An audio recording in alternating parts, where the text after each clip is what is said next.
Welcome to our Portions podcast, where we discuss the portions of Scripture that are being read in the synagogues around the world each and every week. The goal and desire of these podcasts are that you would not only learn and be encouraged by the Scripture, but also that your heart would be enlarged where Israel and the Jewish people are concerned.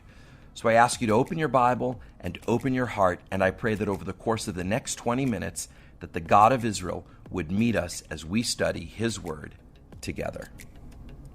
Chad, I just want to start off by thanking you so much for taking time out of your very busy schedule and joining us this week.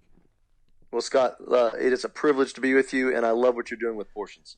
Thanks so much, bro. Well, this week's portion, friends, is from Genesis 41:1 to 44:18. I want to encourage all of you to read the blog that Chad wrote, which is absolutely great, and there's a link to that right on our website. But Chad, what is this week's portions actually called in Hebrew? The Hebrew is called miketz, and miketz lends itself to the meaning of at the end of something important. So miketz is how we would say this week's portion. Wonderful. Well, let's just dive in, bro. And when we look at Genesis 41, it says, at the end of 2 full years, Pharaoh had a dream. And that just kind of blows me away, because here's this man, Joseph, who has lived righteously and refused the seductive woman who was coming his way to say, lie with me. He acted righteously. He gets thrown into prison. He interprets dreams accurately. He's forgotten. And now here we are at the end of 2 full years. Maybe you can just speak into this a little bit, brother, because I would think that when we act righteously, that we're not going to be forgotten for 2 full years in prison. I mean, how does that strike you? Yeah, when you try to bring something like that to a personal level, it is hard to be a man and woman of God with great integrity, as we do see, Joseph walks in that integrity, especially in the house of Potiphar, being his house manager, and then you have the issue with the wife. But he acts righteously. He makes wise decisions at this point in his life, but has to bear through the idea that a good, righteous decision doesn't necessarily bring him favor or honor or blessing. And so, on a personal level, how tempted could we be to make the wrong association between, hey, I do a righteous act, I act faithfully before God, but I don't get a specific reward I'm looking for, so therefore, is the mistake, I don't have to live righteously anymore. Right. And that's the personal challenge I think we see in the opening section. Yeah, it's really incredible. And I think for those of us who might be wavering even in our faith towards God, sometimes the temptation is, look, I've lived rightly. Things aren't coming my way like I thought they should. I'm throwing this God thing out, and I'm just going to live like I want to live, or like the world is telling me to live. But if there's one thing that I've seen, especially in the life of Joseph, Chad, it's that when God looks at our hearts, and as you rightly say, there may be things that we stand up for and do rightly. I mean, I'm thinking of Peter and John going to the temple in the book of Acts, and here they are, they're doing amazing things, and they get thrown into prison. Or Paul and Silas doing what God has called them to do, and they get thrown into prison. But many, many times the result of the prison sentence is not our demise, but the glorifying of God. And that's something that I think is really important for all of us to hang on to. Yeah, in the pattern of the stories, we see both the Tanakh, the Old Testament, the Brit Hadashah, and the New Testament. We can see this pattern where a righteous act does not always immediately lead to a blessing that you would expect, and yet it's in the faithful waiting. Amen. We often see the highlighting. Think about Daniel for a second. Yeah. He gets highlighted not because of the righteous act, but he gets highlighted because of the injustice that happened to him. Yeah. Shadrach, Meshach, and Abednego. They don't get highlighted because of the righteous act. They get highlighted because of the injustice. And this happens to Joseph a little bit too. He gains great favor in prison, along with the stories that you gave of Peter and John and Paul and Silas and those guys. They get highlighted because of the injustice that they're in prison, even though they've done righteous acts. And if I'm encouraging our listeners, Scott, I would give them this story. The idea that Joseph could remain faithful even though he didn't see the blessing immediately. I had a colleague one time who I asked about his life, how things were going. He said they weren't going very well, and he gave me this phrase, and it always stuck with me. He said, "I tried the God thing, and it didn't work." Wow. and I had to stop him right there, and I said, "Well, the correction of your statement is that you don't try the God thing." Yeah. There's a commitment to God. Yeah. And that's what we see in Joseph. We see a commitment to God. Yeah. Because if you go for the short-term, nearsighted, I tried God and I didn't see the blessing right away, right, you won't be flowing in God's ultimate destiny. It's so true, bro. It's so true. Well, at the end of 2 full years, Pharaoh had a dream. Why don't you just take it from there? Tell us what happens in this particular parsha after Pharaoh had this dream and Joseph is forgotten for 2 years. Take it from there. Yes. So he's forgotten. He's in the prison again. He's kind of been through this before. He gains favor in the prison and helps some other people with dream interpretation. Those dreams come true. Well, as we fast forward the story, Pharaoh himself has a dream that none of the wise men can interpret. Finally, someone in his household remembers, hey, there's this Hebrew guy in prison, and he has this ability. Why don't you give him a try? So they bring him in. He's able to interpret the dreams for Pharaoh. But what jumped off the page for me this week, Scott, was God had given the interpretation as a supernatural gift to Joseph for Pharaoh's sake and for all of Egypt and the region's sake, as we read on. But what goes after that is Joseph had another gift.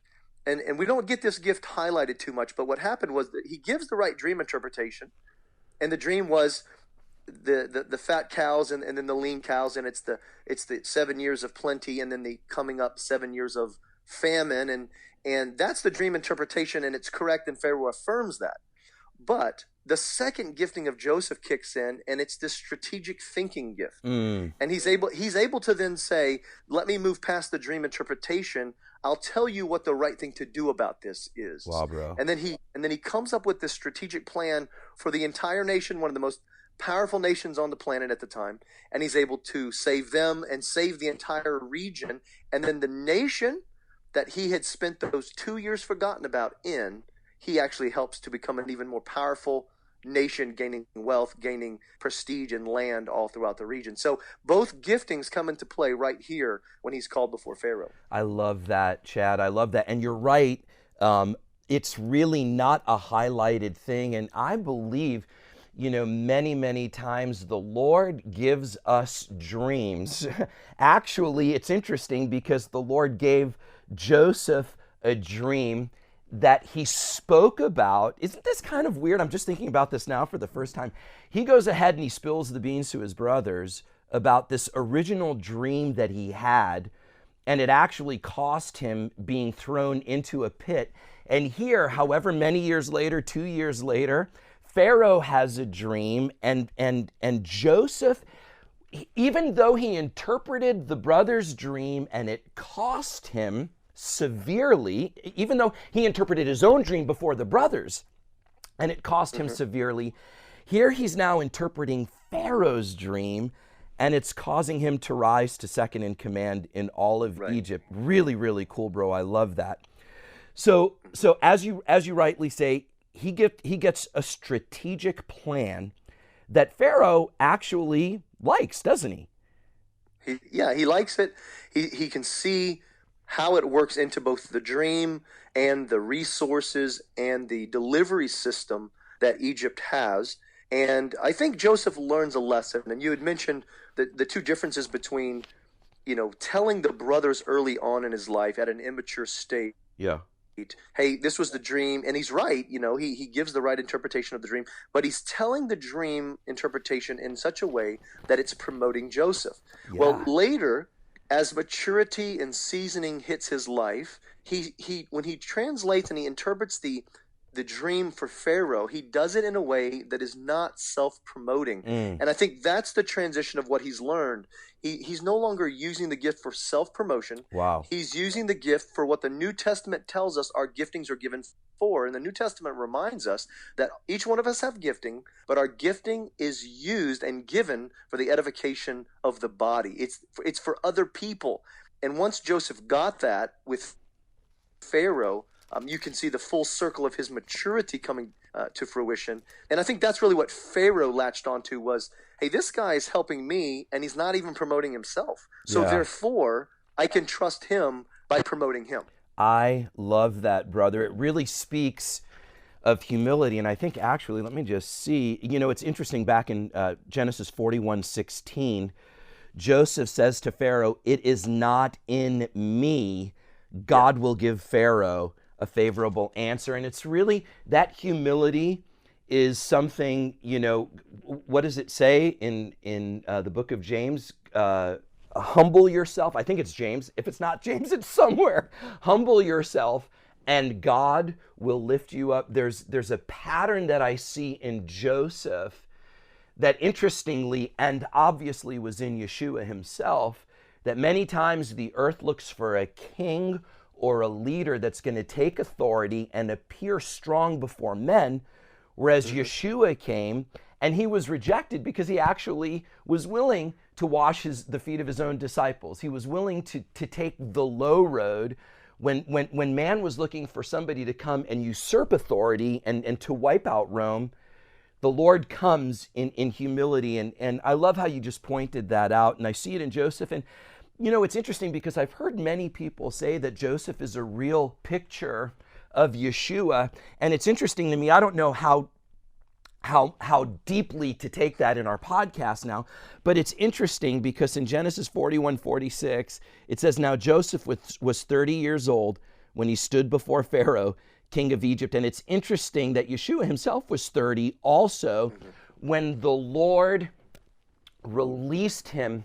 And I just want to speak into that just for 1 minute with you as a leader in the community in Jerusalem and really around the world and a respected leader. It's interesting to me when I think about Yeshua before he was 30, that he had everything inside of him. I'm sure he walked by many, many sick people that he could have healed, that he was around people who were dead, that he could have literally breathed on and caused them to rise from the dead.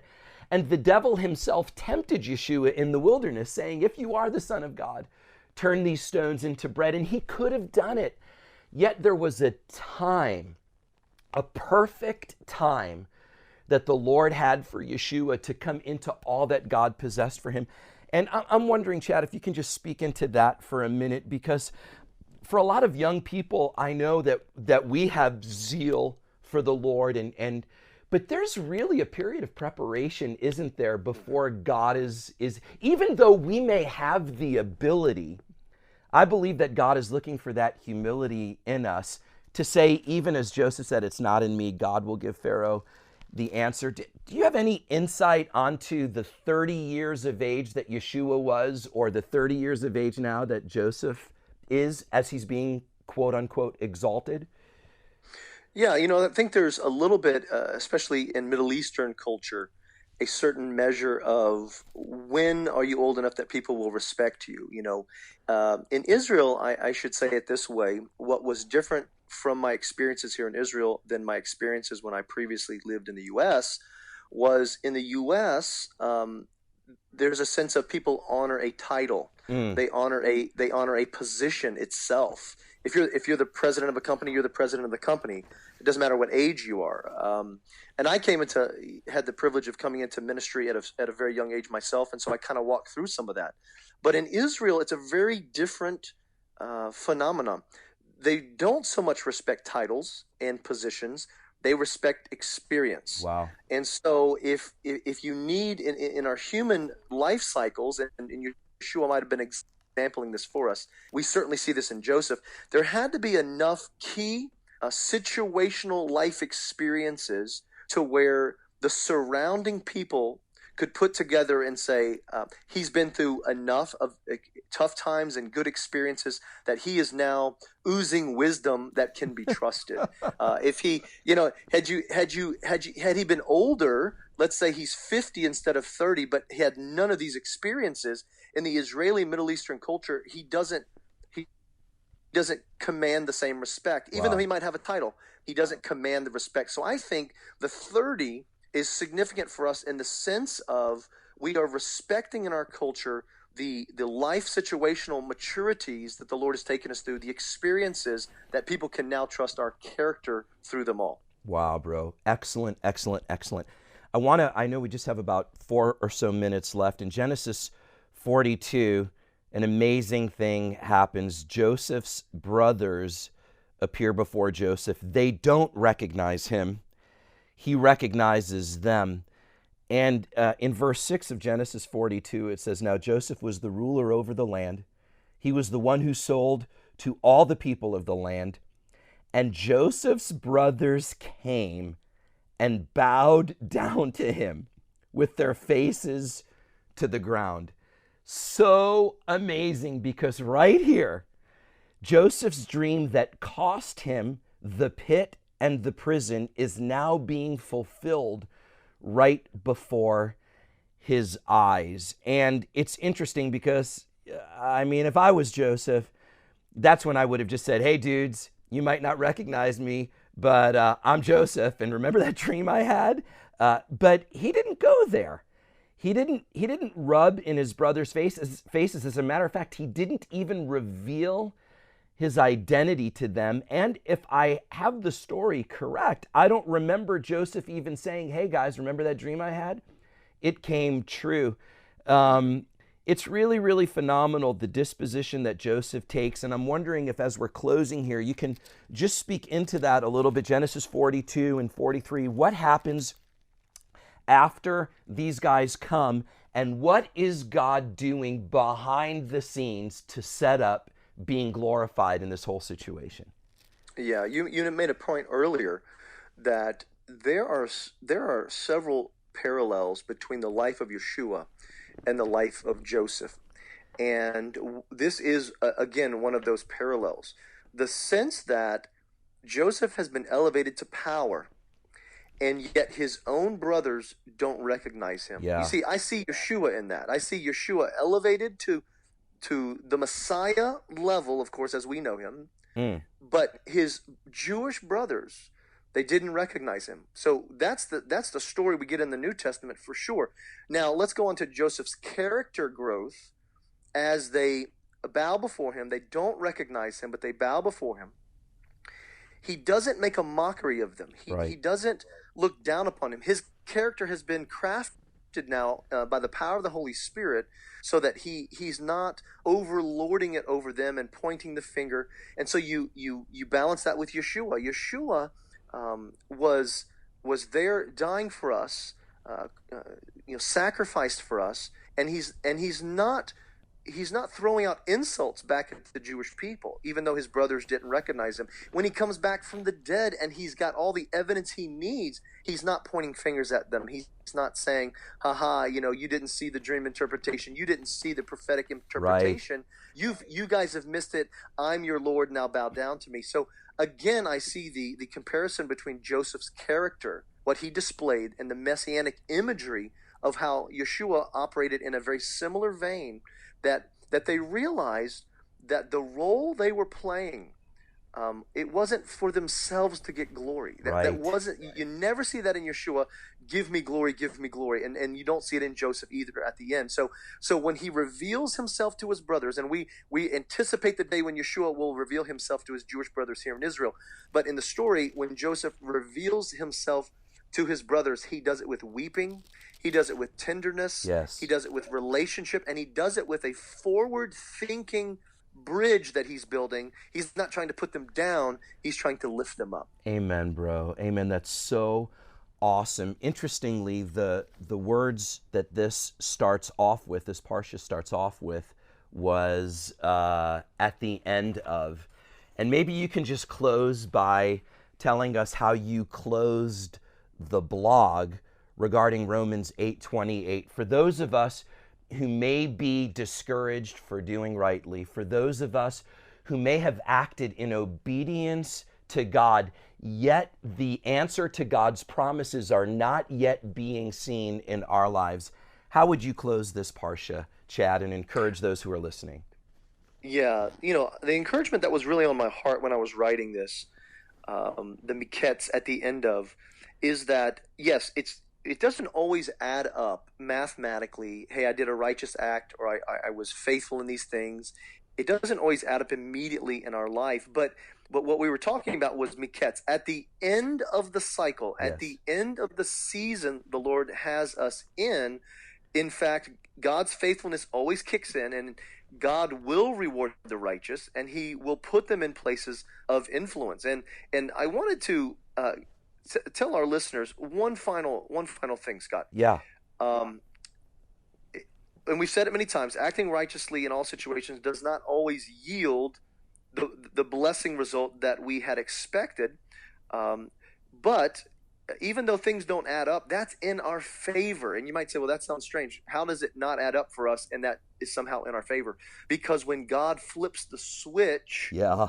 it doesn't add up either. And if we want to embrace the fact that he does things supernaturally that don't add up, then we have to embrace the fact that along the journey, they may not add up either. Wow. So I just wanted to leave them with that challenge and encouragement of their faith. Chad, you have been tremendous. I can't thank you enough for joining us. And friends, if you want to know more about Chad or the King of Kings community in Jerusalem, you can look them up online at KKCJ, King of Kings Community Jerusalem, kkcj.org. If you're ever in Jerusalem and want to go to an amazing congregation, there's a number of different congregations that meet there. Look up Pastor Chad Holland and his family. You will not be disappointed. Chad, thank you so much again for joining us. And we pray that as you enter into this Shabbat with your family and your community in Jerusalem, that the Lord will bless you for the way that you've served and you've given your life for his people and his kingdom. Thank you, Scott. It was a great joy to be with you guys, and Shabbat Shalom to you and all the program listeners. Shabbat Shalom.